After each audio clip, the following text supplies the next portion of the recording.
I just want to make a really raw, authentic video so we can connect and you guys can just really get to know me. Or I guess that's what a lot of content creators on the internet right now want you to think. And so I see a lot of people talking about the Sam Solik meta or this really raw, authentic content that works. And I think a lot of you are thinking about it the complete wrong way. So I happened to spend the last 8 years of my life creating content. And the first 4 years of those, I was shooting music videos, documentaries, short films, and really studying cinematography. And one of the core lessons you're taught is that there's ways to transcend messages or signal concepts or ideas through the camera via the camera lens, the camera angle, what's in the background. Everything is hyper specific. So with Sam Solik, he is perfectly congruent. He has nailed the best way to convey his message based on his content. So since he is a bodybuilder, first, for people to take you serious, you have to be jacked. And Sam Solik is jacked. Second, how are you going to teach people in bodybuilding? Well, it doesn't really make sense to sit down, script a 5-minute video, and make a video on the 7 best ways to get jacked in 2024. That way of delivering information doesn't make sense.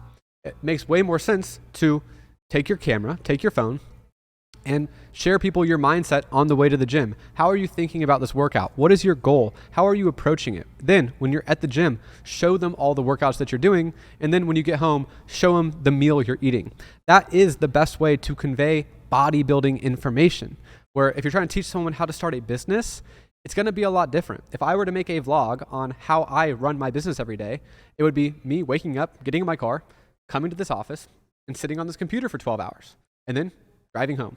That wouldn't be all that interesting, and you really wouldn't learn that much by observing. But since in the nature of bodybuilding, you learn by looking at what they're doing, what they're eating, what workouts they're doing, and then you get the mental frameworks of him when he's driving, it's really valuable. And that's why it's working for him. But you have to understand that doesn't apply the same way to every industry. So the key to you growing on YouTube isn't just making a 50-minute video and not having any cuts. That's just lazy content at the end of the day. So I kind of want to explain this at a different level. So let's go ahead and use Moist Critical, Penguin Zero as an example. This guy has 14.5 million subscribers on YouTube, and he's been making content for 10 years. I used to watch his Call of Duty videos back in the day. But if you look at this guy for 2 or 3 seconds, you kind of have an idea of what he's like, what his hobbies are, what his interests are, and just overall, you have a first impression, and your mind just thinks you understand him. And I guarantee you probably have a very accurate idea of who he is. And there's probably like a demographic of human that he like symbolizes. Like if there was an icon or an avatar for people that are like him, he is like the face of that. Like he looks exactly the part. And even then his background is the exact same. He's in a gaming room. He has the exact webcam streamer setup that you would typically see. So all of these like preconceived ideas of this type of person you have, he is matching. And then on top of that, what he's talking about, his whole persona, his voice, what he looks like, all matches. It's perfectly congruent, just like Sam Solik. And that's why he has an audience of 14.5 million. The more congruent, the more it matches for people. If this person were sitting in a $20 million house talking about the same things, it would feel off. You would feel like he's scamming you or that something isn't right because it doesn't match your subconscious pre-beliefs. So this is like the key to understanding how to grow a personal brand. And so one concept I want to explain, the background matters because it should match what you're saying. And so I learned this when I was shooting film back in the day. We would create sets like this. And everywhere in the shot, in the camera angle, it would feel like you're in this room because the camera perfectly cuts on the edge of each top, side, whatever it was. Then everything we put in the shot had to be extremely intentional. If we put a lamp there, if we put an ashtray, if we put a table with drinks on it, all of that was for a reason to kind of immerse people in this scene. And so that is something I learned, and I'm starting to see this flaw with people making this raw reality content. So over the last 2 weeks, I've seen a lot of people in my niche, business education, create videos with the word raw reality in the title. And as you scroll down, you see this, and it's because there's these people on Twitter or on social media saying that Sam Solik authenticity is in.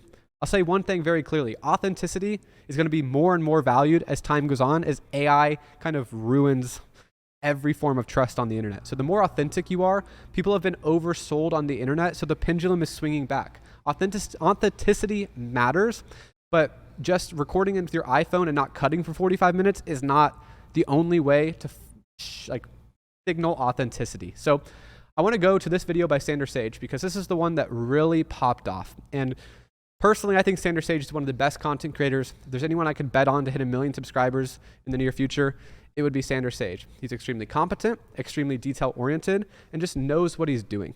And so as we look at this video, it's got 330,000 views in 13 days. Why? Well, the title, The Raw Reality of Making $500K per month. Let me just zoom in on this. The raw reality of making $500K per month. That's a bold claim. Nobody makes $500K per month, even people in their 40s. But when you look at this picture, it's a 20-year-old kid. So that immediately is going to get your attention. Now, that is pretty common. Anyone can lie about that. But why did this work so well? Well, it's because of the background, or AKA his set design. He extremely intentionally shot this in an extremely luxurious cabin. This was not by random. This was not just him setting up his iPhone in his car like Sam Solik. This was, I am going to create a really professional looking frame. He has good foreground, good midground, and a perfect background with the L of the room pointing towards him. So he knows cinematography, and he set this up with an extremely, extremely professional background that matches the claim of $500K per month. If he just said, raw reality of making $500K per month, and it was a white wall, this video would not have gotten any clicks. But the click-through rate is so high just because that background proves that claim could be real. And it makes people curious enough, okay, how did this 20-year-old kid actually do that? Now they believe you. But once you click into this video, I just want to point out a few things that make him so genius. So you're going to look at this video and watch it. You're going to think he literally just sat down, used his iPhone, and hit record. But there's a lot of little details that kind of show you that there's a little more intention to it than just him hitting record. So first, he's making a video talking about how life is a video game. And that if he was a gamer, he used to be addicted to video games, and he transferred that energy into his business, and that's how he's able to make $500K per month. He's treating his life like a video game. But in this video, he references Alex Becker and how he used to watch his content. But the ironic thing is Alex Becker has a video from 4 years ago that got 388,000 views talking about the exact same thing. He used to play a lot of World of Warcraft, and then he transferred that energy into his business, and he started treating his business and himself like a Sims character. So in Sims, if you want to get the maximum leveling up ability, you have to make good decisions. They have to work out, they have to eat healthy, they have to go to bed on time. And so he starts telling the story of how treating your life like a Sims character or a video game will get you the results you want in business. And so Sander definitely saw this video. He knew this way of explaining information worked, and he made his own version of it. So this wasn't just I'm going to turn on the camera and share my thoughts. This was definitely him researching, how can I get the most views? What has worked in the past for people I used to watch? And how can I replicate that success? And so he combined a video that he saw had worked with Alex Becker, someone he used to watch, that same concept, explained it in his way, and then also capitalized on this Sam Solik raw authenticity meta, right? And again, this would never have worked if he wasn't sitting in an extremely luxurious room, because everyone would have called bullshit if he was just sitting in like a $600 a month apartment. Does that make sense? It's congruent, it's intentional. Now, another thing, in all of these videos from people like Iman, me, Sander, we're using psychology in the way we communicate messages, in the way we try to make you feel as an audience viewer, because there are proven ways to communicate messages that create an emotional response. And so again, another example from Sander in this is he's using the us versus them psychology principle.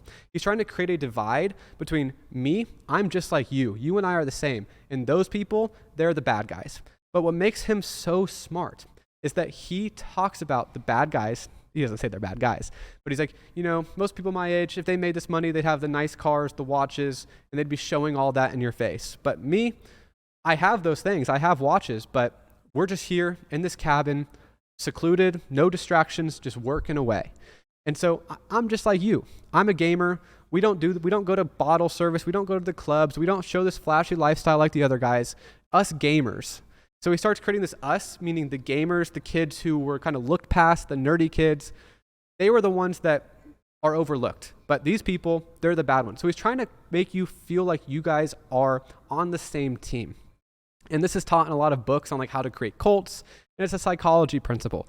And so he's very intentionally doing that. And I know that because he has other videos on his channel where he's trying to sell you his IPGA course, and he's saying, this is opportunity for people like us. And so these are just all psychology principles he layers into his videos, and that's why he's so impressive as a content creator. So you can tell he's read the right books. And just so all of you guys know, there's basically 3 books that Iman, Sander, and all these people have read to do this and make millions selling courses.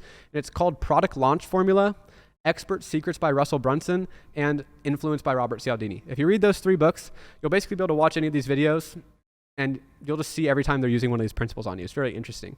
But shout out to Sander, super smart guy. And I just want you guys to understand that when you're watching, this might feel not planned. He just turned on the camera, started talking. Like, oh my God, he got 300,000 views. But he's extremely intelligent. He read a lot of books, and there was a lot of intentionality behind this video. It was not random, and that's why it succeeded. So if you're trying to create a personal brand, I want you guys to try to think at this level of depth. But moving on, he's not the only one that's done this. If we move on to Charlie Morgan, recently he has started to make a new style of video.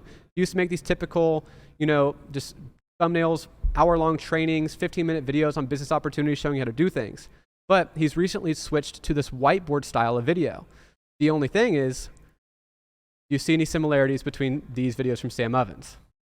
They're basically the exact same videos as Sam Ovens, same thumbnails, same style, same topic. And because these people have learned that these internet gurus of the past, what they did for us, like I watched these videos 4 years ago when they came out and they really helped me. But what people have realized, there's always a new set of people that were at that stage for me 4 years ago now.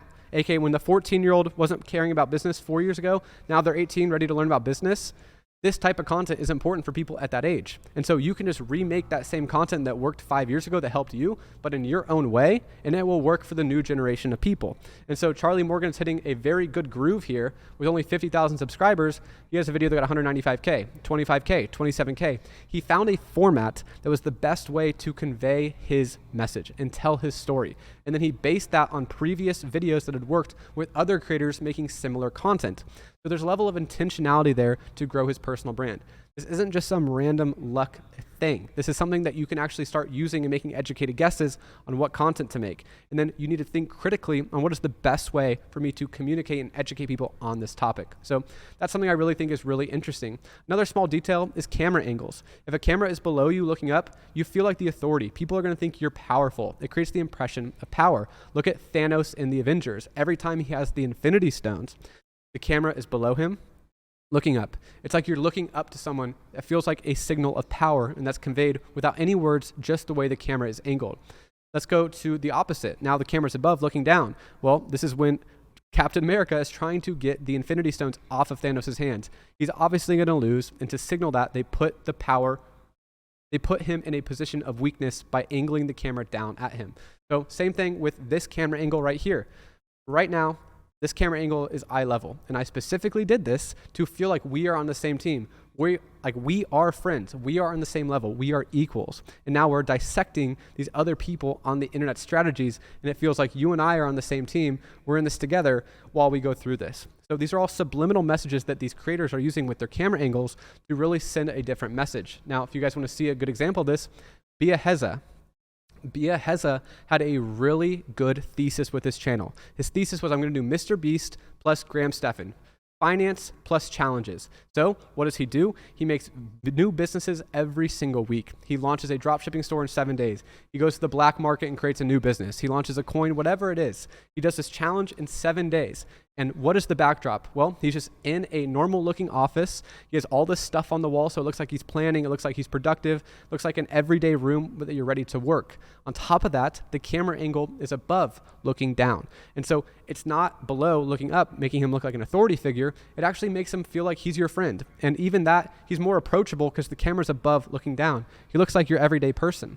He's also using a camera lens that's an 18 millimeter to 24 millimeter lens that's really wide. And so it feels like you're in the room with him. It almost feels like you are next to him in the room and you guys are working on this business together. And as he's taking you through that story, you're actually learning different ways of how this business actually works. And so it's educating you, taking you on a journey, and then the layered in camera angles with his tonality, his energy, all of this is combined. His background, his office are all congruent. And that's why he has over 1 million subscribers, because he nailed the best way to convey his message and everything matches. It's genius. Iman Ghazi, equally as authentic. So this is a form of authenticity. Iman is equally as authentic with his content. He went to LA, he got this big Airbnb, he put the camera angle slightly below, aiming up, making him look like a power authority figure. And now if an 18-year-old kid stumbles across this video, what are they going to think? Wow, this guy is really successful. That's a really big house. Okay, the camera angle subconsciously makes you think this guy's an authority. I should listen to him. And so when he's telling you these are the habits that he developed to live this lifestyle, you subconsciously want to listen. Then he talks to you with a very strict, serious tone, very sure in his voice. The music is very dramatic, and it all layers in together, and that's why he has 4 million subscribers on YouTube, because all of this is thought out, and the animations and the editing he uses is very high production value, very quality, very expensive. And on top of that, it's the best way to convey the messages and lessons he's trying to teach his audience. So that is why the Sam Solik authenticity style 50 minutes no cuts isn't the meta. Authenticity can be raw like that, or it could also be high value, high effort, high intention authenticity. But no matter what, you have to be very clear that your only goal is to convey a message in the best way possible. And so this is my last example on this topic, and this is Derek, more plates, more dates. And he's one of the best examples of this because he's been making content for almost 10 years now, and he creates content that's highly technical, like the science behind supplements, the science behind bodybuilding, how all the molecules work, and what is bullshit and what is like fluff and just sales in the bodybuilding industry. And so he makes very technical, very data-driven content that's very dense, and it's really hard to listen to and follow. And so him having like a $10 million background house would kind of be distracting, and you'd honestly start trusting him less and less because you'd think like, okay, this guy's making this content and he has a supplement company. Is he just making money off me, selling me the stuff he's talking about? That's what you would feel just off of the background. So instead, when he started out, he really didn't have a choice. He didn't have a $100 million supplement company. But when he started out, he had this wood background with like a radio. Feels like it's like an 80s vintage $600 a month apartment. So you kind of feel like, okay, this guy's speaking very technical, very big words. In the background, he's not like some huge successful big shot. This feels pretty trustworthy. Like it seems like he's just a bodybuilding nerd. And so that's cool, and that's a great way to start, but his supplement company has gone to $0 to $100 million now, and he's probably moved into a house worth millions of dollars. And there's a rumor that he cut out the wall from his original apartment, cut it out, and moved it into his new multi-million-dollar house, but made this so it's the exact same feeling of authenticity when he shoots his videos. He hasn't changed his background in years, and he literally moved that wall to his multi-million-dollar house, or at least that's the rumor. But that shows you how important it is to maintain and be self-aware of the subconscious signal you're giving to your audience when you're talking. What do you think of me when I am in this type of audience or this type of office? It changes the way you view me. I don't know what it is, but subconsciously you feel that. And then when I talk and educate, it might back up, or does it work against me? You have to be very conscious of that when you're creating your content. When people look at your face, when people look at your facial expressions, when people think of you, what comes to mind? What values? Do they think you're a kind person? Do they think you're rude? Do they think you're selfish? What vibe are you generally giving off? These are all important questions to really ask yourself. So I want you guys to understand that if you're trying to create a personal brand, there's a lot of intentionality that needs to go into it, and all of these need to be congruent. And the more congruent your brand, the bigger and faster you will grow. If there's one thing that is off, it will not work. If I am sitting here telling you the best 5 businesses to make $1 million, but I'm sitting in a Honda Accord, even if it's because I'm like the next billionaire, I'm a humble guy, I don't care about material things, most people would subconsciously no longer believe you just because your environment is not matching what you are saying. I really want you guys to understand that. And the last thing I want to talk about, I guess, is personal brand versus content creating. I feel like I am more of a content creator. Yes, my brand is Brett Malinowski on YouTube, but I feel like you guys don't really know much about me or my actual personality, because my whole goal of this channel is to educate and explain complex concepts in very simple and easy to understand ways. I'm trying to explain business models that are very nuanced and hard to grow. I'm trying to condense that in a way that everyday people can understand the opportunity. And so me talking about myself would disrupt me educating, would hurt your ability to understand that concept if I went into it all of a sudden saying I'm really cool, big shot millionaire. Look at me, I like CSGO, I want to buy a Counter-Strike team. Like if I started talking about all of my like actual ambitions, it wouldn't feel it wouldn't serve the purpose of educating, if that makes sense. So as a content creator, I feel like I've learned the skill of creating content that can get 100, 200,000 views, or I can have a podcast conversation that can get a few 100,000 views. I've learned that skill of content creation, but personal brand's the opposite. The best definition of if you have a brand or not that I've heard is if you can picture that brand making any product and understand a general idea of what it would be. For example, if Apple made a microwave, or if Apple made a basketball goal, can you picture what that would look like? I can really easily picture what a Apple microwave would look like. It'd be very smooth, organic looking, no buttons, no cracks, really heavy, really high quality, and there'd be a really unique interface to actually use it. And on top of that, it'd be really expensive. And so if your brand, if someone can picture exactly what your version of anything would be, that's when you know you have a good brand. So everyone who's following the Sam Solik meta of authentic content, I really want you to understand what I just explained, that authenticity can be expressed in many different ways, and that don't just think that recording for 45 minutes without any cuts is going to magically blow you up. Understand the story and the message you're trying to convey, and figure out the best way to do that where every aspect of your shot, your lens, your background, yourself, how you present, and your self-story is all backing that up. So hopefully you guys understand that. Hopefully that helps you build your audience, build your personal brand. Have a wonderful day.